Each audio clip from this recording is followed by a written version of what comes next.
Good afternoon, YouTube family. I am doing a two-part to a video that I already did before, as you've seen on my channel, Chasing Dimebag's Tone. This here is the Randall RG100ES. It is the carpeted version, so this one, I don't know the exact age. I got it off a guy on Reverb. He said it had volume issues, so he sold it to me on a deal. Got the thing, and it works perfectly fine. But I don't know the exact year, but I do know that if it's carpeted, I do believe it's from the 80s.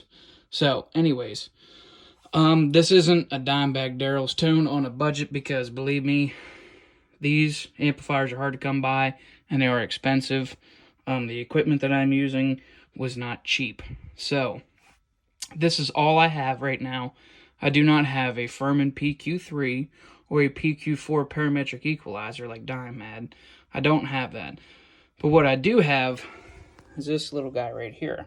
This is down Distortion, so that gives me a little bit more punch because overall, I mean, this amp was made in the 80s, so the overdrive isn't like modern day Engel amps or modern day Randalls where they're just really punchy.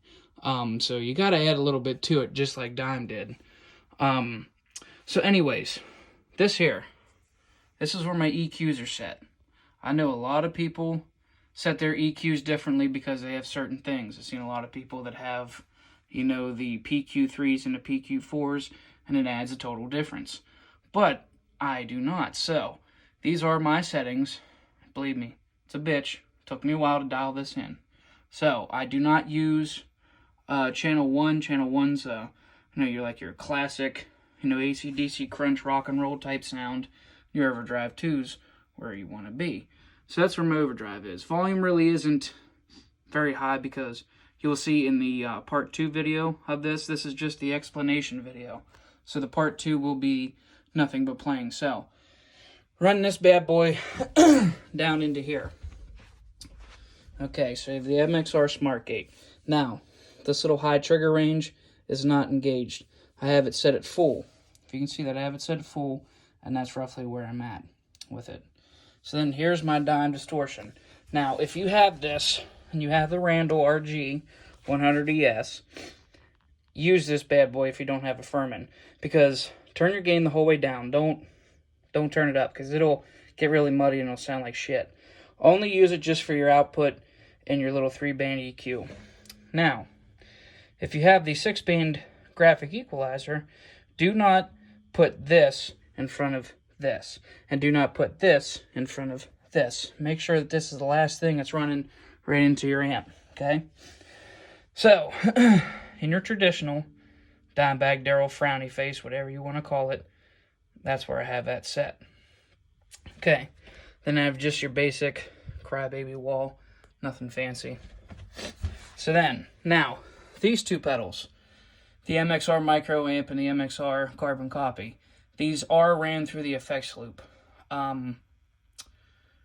This is pretty much where I have it set. This is where you're going to get a lot of volume from. This, of course, is just your added effect. Now, I do have that modulation button on just to give it somewhat of a chorus or a watery Dublin effect. It's useful when you want to get real nitty and gritty. So anyways, there's all that. That's my Dime rig. Now that cabinet, okay, does have Jaguar speakers in it. Now, over here, we'll be running on the 2-part, we'll be playing this guitar first. And then I will break out my Jackson. Now this is tuned to standard tuning, and this had some upgrades. Obviously, when you buy these guitars, these stickers do not come with it. Normally, this comes with a cheap, licensed under Floyd Rose bridge. That there is a Floyd Rose original. I just had that put on. And, of course, had the Dimebucker bridge pickup installed. Now, this is not a Dime. This isn't a part of the Dimebucker set. This is just a Seymour Duncan SH2 Jazz model, I believe. That's pretty much just for cosmetic looks. I really don't use too much of the neck pickup, only on certain occasions. I had the pickup ring switched out, so I did. Then, of course, you know, you got your little bar up there to make sure that your strings stay in tune. But this here, now, we'll explain. This is the original nut. The guy who did this guitar for me set this guitar up perfect. This is the best this guitar's ever played.